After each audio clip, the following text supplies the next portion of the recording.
Selamat pagi. Hari ini kita akan belajar laki-laki dan perempuan sederajat. Tapi sebelum memulai pelajaran, kita berdoa dulu yuk. Mari kita ambil sikap berdoa. Dalam nama Bapa dan Putera dan Roh Kudus. Amin. Allah Bapa yang Maha Baik, Engkau telah menciptakan manusia laki-laki dan perempuan seturut gambar dan rupa Tuhan. Perempuan Engkau ciptakan sebagai penolong yang sepadan bagi laki-laki. Namun, di tengah masyarakat masih sering terjadi tindakan membeda-bedakan peran berdasarkan jenis kelamin. Berkatilah kami agar kami dapat belajar tentang kesederajatan laki-laki dan perempuan. Demi Kristus, Juru Selamat kami. Amin. Dalam nama Bapa dan Putera dan Roh Kudus. Amin. Baik, anak-anak. Mari kita lihat tabel berikut ini. Ini adalah tabel situasi pada saat Ibu kita Kartini masih hidup dan situasi pada saat ini. Mari kita perhatikan satu persatu. Memasak pada saat Ibu kita Kartini yang dilakukan oleh perempuan adalah memasak. Laki-laki tidak memasak. Bekerja di sawah itu tugasnya laki-laki. Bekerja di kantor itu tugasnya laki-laki. Belajar di perguruan tinggi atau di universitas itu adalah hak laki-laki. Nah, perempuan mengasuh anak pada zaman Kartini. Menjadi tentara dan menjadi polisi tentu haknya laki-laki. Mencuci pakaian, mencuci piring, itu tugasnya perempuan. Nah, sekarang kita lihat saat ini. Pada kolom yang dilakukan perempuan dan yang dilakukan laki-laki semuanya tercentang. Artinya apa? Bahwa semua kegiatan yang ada dalam aktivitas hidup manusia itu bisa dilakukan oleh laki-laki maupun perempuan.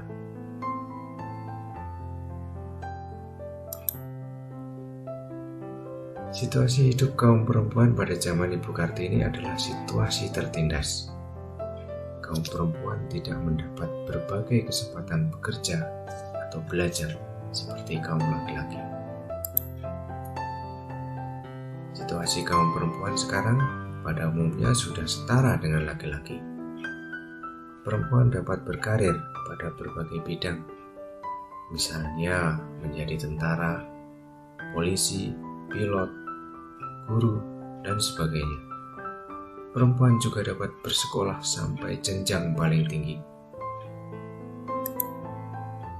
Situasi sekarang lebih menunjukkan kesetaraan derajat antara laki-laki dan perempuan. Sekarang kita buka kitab Kejadian bab 1 ayat 26 sampai 28 dan bab 2 ayat 18 sampai 24.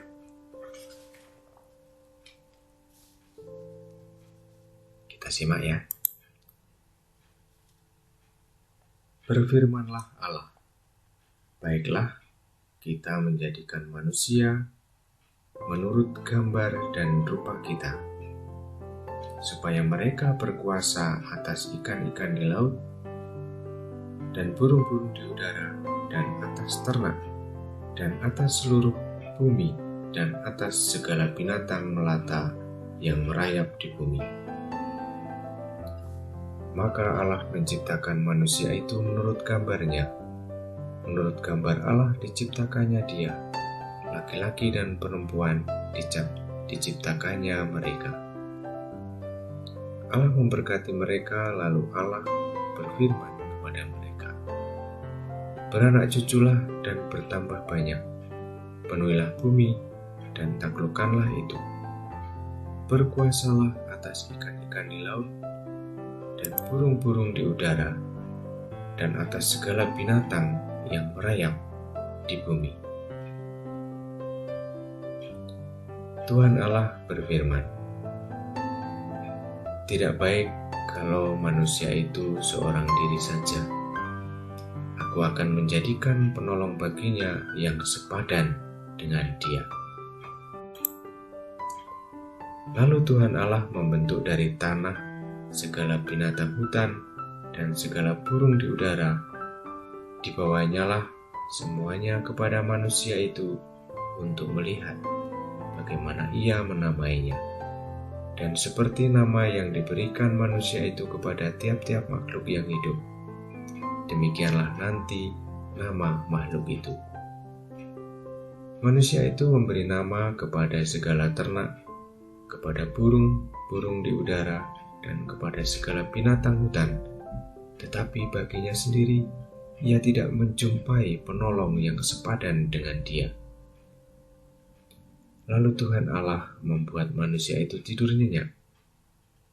Ketika ia tidur, Tuhan Allah mengambil salah satu rusuk daripadanya, lalu menutup tempat itu dengan daging. Dan dari rusuk yang diambil Tuhan Allah dari manusia itu, dibangunnyalah seorang perempuan, lalu dibawanya kepada manusia itu. Lalu berkatalah manusia itu, "Inilah dia, tulang dari tulangku dan daging dari dagingku. Ia akan dinamai perempuan, sebab ia diambil dari laki-laki. Sebab itu, seorang laki-laki akan meninggalkan ayahnya dan ibunya dan bersatu dengan istrinya, sehingga keduanya menjadi satu daging."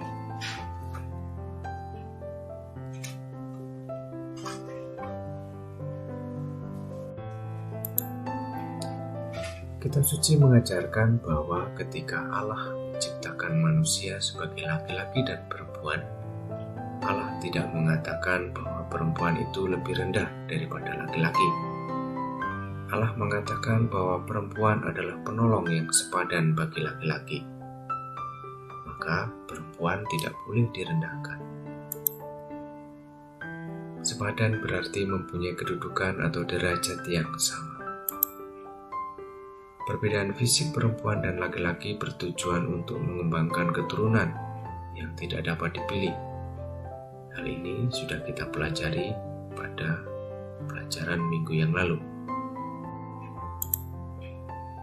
Perempuan diciptakan Allah dari tulang rusuk laki-laki, bukan dari tulang kepala atau tulang kaki. Dengan maksud, perempuan dan laki-laki berasal dari sumber yang sama dan mempunyai kedudukan atau derajat yang sama.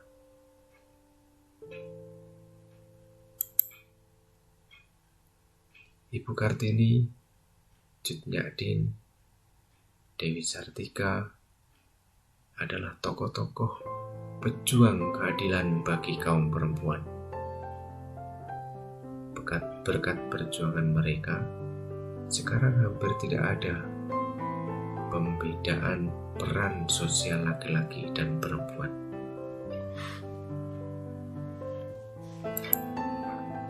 Kita dapat mengembangkan kesederajatan laki-laki dan perempuan dengan mulai menghargai dan menghormati semua orang tanpa memandang jenis kelaminnya.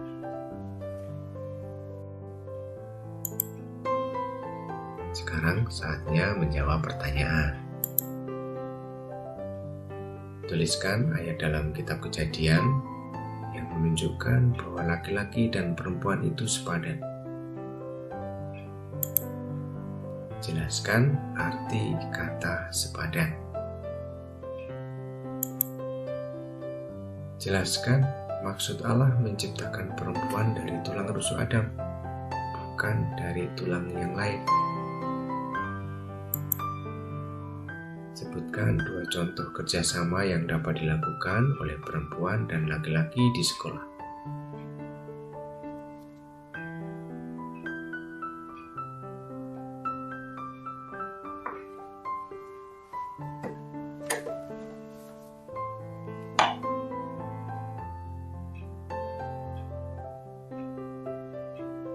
Baik, sebelum mengakhiri pelajaran kita pada hari ini, kita berdoa terlebih dahulu.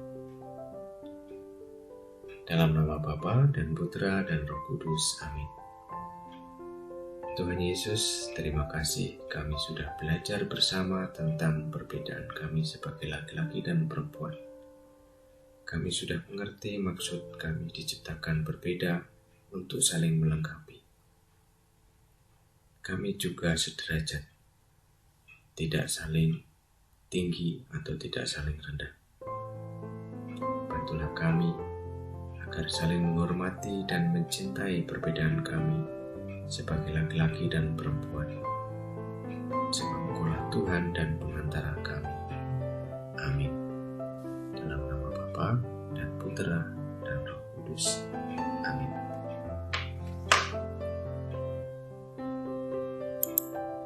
Terima kasih. Selamat belajar. Tuhan